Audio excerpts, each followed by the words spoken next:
गोल्डी और भालू का परिवार। एक बार एक लड़की थी जिसे हर कोई गोल्डी के नाम से जानता था। छोटी लड़की को मैदान में घूमना और फूल तोड़ना बहुत पसंद था। एक सुबह गोल्डी सामान्य से थोड़ा आगे भटक गई और जंगल में खो गई। अचानक उसने कुछ दूरी पर एक सुंदर सा घर देखा और उसने घर के करीब जाने का फैसला किया। लेकिन जब गोल्डी वहां पहुंची तो उसे कोई नहीं मिला। हालांकि छोटी सी लड़की जो कि काफ़ी ज़्यादा उत्सुक थी, उसने घर में प्रवेश करने का फ़ैसला किया। हालांकि किसी ने उसे उस घर में घुसने की अनुमति नहीं दी थी।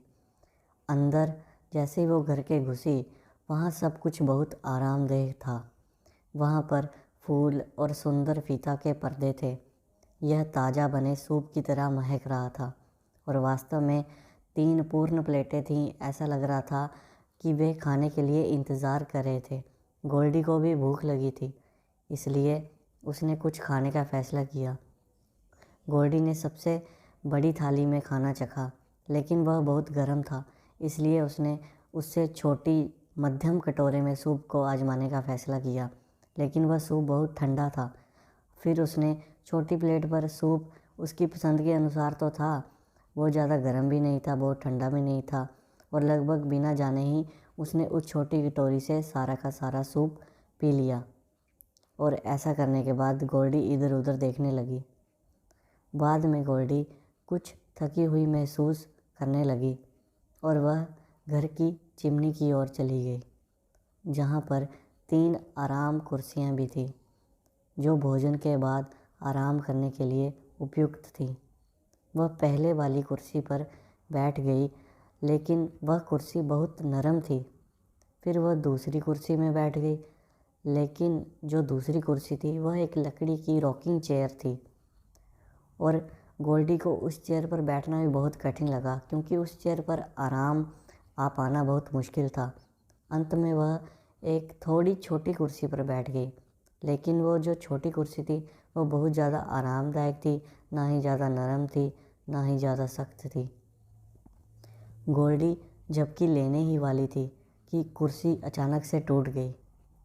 शायद गोल्डी को लगा कि यह कुर्सी उसके वजन के हिसाब से बहुत छोटी थी। फिर उसके बाद गोल्डी ने घर की तलाशी जारी रखी और अंत में उसने एक बेडरूम ढूंढा जहाँ पर 3 सुंदर बिस्तर थे। उसने उस कमरे में सबसे बड़े और चौड़े बिस्तर पर सोने की कोशिश की, लेकिन वह बिस्तर इतना नरम था कि वह लगभग उसमें फंस ही गई थी।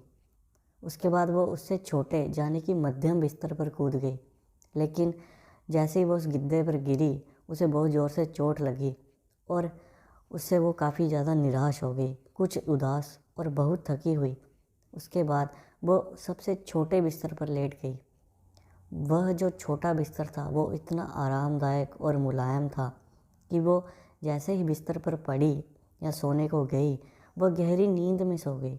उसे कुछ नहीं पता चल रहा था कि वो कहाँ पर है, वो गहरी निद्रा में थी। थोड़ी देर बाद जो उस घर के मालिक थे, भालू परिवार, वहाँ पे एक भालू परिवार रहता था, वह अपनी दैनिक सैर से लौट आए।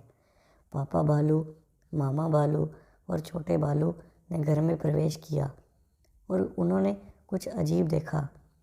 पापा भालू ने कहा, किसी ने मेरा सूप चखा, और मामा भालू ने कहा, ठीक है, किसी ने मेरा सूप का पूरा कटोरा ही खा लिया है और मेरे लिए भी कुछ नहीं छोड़ा। उसके बाद जो उनका छोटा भालू था, जो उनका बच्चा था, वो रोने लगा। परिवार काफ़ी भ्रमित था और यह पता लगाने की कोशिश कर रहा था कि चल क्या रहा है, यहाँ कौन आ गया है, हमारे घर में ऐसा क्या हो गया है, किसी ने हमारे घर में प्रवेश कर लिया है। इसके लिए वो चिमनी के पास गए। तब पापा भालू को एहसास हुआ कि कोई उनकी कुर्सी का इस्तेमाल कर रहा था। मामा भालू ने यह भी देखा कि उसकी जो रॉकिंग चेयर थी वो अपनी सामान्य जगह पर नहीं थी। उसके बाद अचानक छोटा भालू रोने लगा और बोलने लगा, कोई मेरी कुर्सी पर बैठ गया है और उसे तोड़ दिया है। जब माँ और पिताजी छोटे लड़के को दिलासा दे रहे थे, उन्हें लगा कि उन्होंने कमरे में शोर सुना है। पापा भालू बेडरूम की ओर तेज़ी से बढ़े, उसके बाद मामा भालू भी और छोटा भालू भी। मामा और पापा भालू के बिस्तर बेमिसाल थे, जबकि जैसा बेमिसाल मतलब कि जैसा वो छोड़ कर गए थे वैसे ही थे। लेकिन वास्तव में अविश्वसनीय बात यह थी कि छोटे भालू के बिस्तर में सुनहरे कर्ल वाली एक लड़की, जिसका नाम गोल्डी था, जो बिना किसी के बुलाए शांति से आराम कर रही थी। छोटा भालू चिल्लाया, मुझे यकीन है कि यह वही थी जिसने मेरा सूप खाया, मेरी कुर्सी तोड़ दी और अब यह मेरा बिस्तर बर्बाद कर रही है। भालू परिवार काफ़ी गुस्से में था, क्योंकि भालू परिवार यह नहीं जानता था कि वह लड़की कौन है और उनके घर में क्यों आई है। भालू परिवार तो अपनी दैनिक दिनचर्या की सैर पर गए थे। उन्हें आकर ये सरप्राइज़ मिला कि उनके घर में कौन आ गया है। तमाम हंगामा होते देख गोल्डी की नींद खुल गई और उसने देखा कि 3 भालू उसे घूर रहे हैं। गोल्डी बहुत ज़्यादा डर गई। वह खिड़की से बाहर कूद गई और इतना भागी कि उसने जल्दी से अपना घर ढूंढ लिया। जब गोल्डी ने यह बात अपनी माँ को बताई तो उसकी माँ ने पूछा क्या हुआ है, तो गोल्डी ने अपनी माँ को बताया कि वहाँ पर उसके साथ क्या हुआ है। तो गोल्डी की माँ ने उससे कहा, छोटी बच्ची, तुम डर गई, इसके लिए मुझे बहुत खेद है, लेकिन तुम्हें क्या लगता है कि उन्हें कैसा लगा होगा जब उन्होंने देखा कि तुमने उनके घर पर हमला किया है, उनके सामान को तोड़ दिया है और उनके शयन कक्ष में गड़बड़ी की है।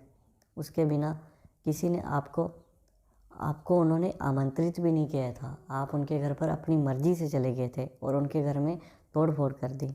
गोल्डी यह बात अच्छी तरह समझ गई थी कि उसे अन्य लोगों या जानवरों से उनकी अनुमति के बिना चीज़ें नहीं लेनी चाहिए और अपने व्यवहार के लिए पछतावा करते हुए उसने छोटे भालू को अपना यानी कि गोल्डी का पसंदीदा सोफ़ा देने का फ़ैसला किया जो उसने तोड़ा था, उसके मुआवजे के रूप में।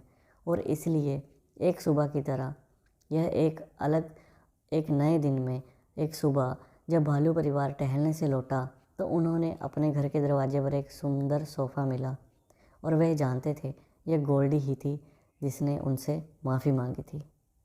तो दोस्तों, यह कहानी आपको कैसी लगी प्लीज़ कमेंट बॉक्स में ज़रूर बताएं और हमारे चैनल को सब्सक्राइब करें। धन्यवाद।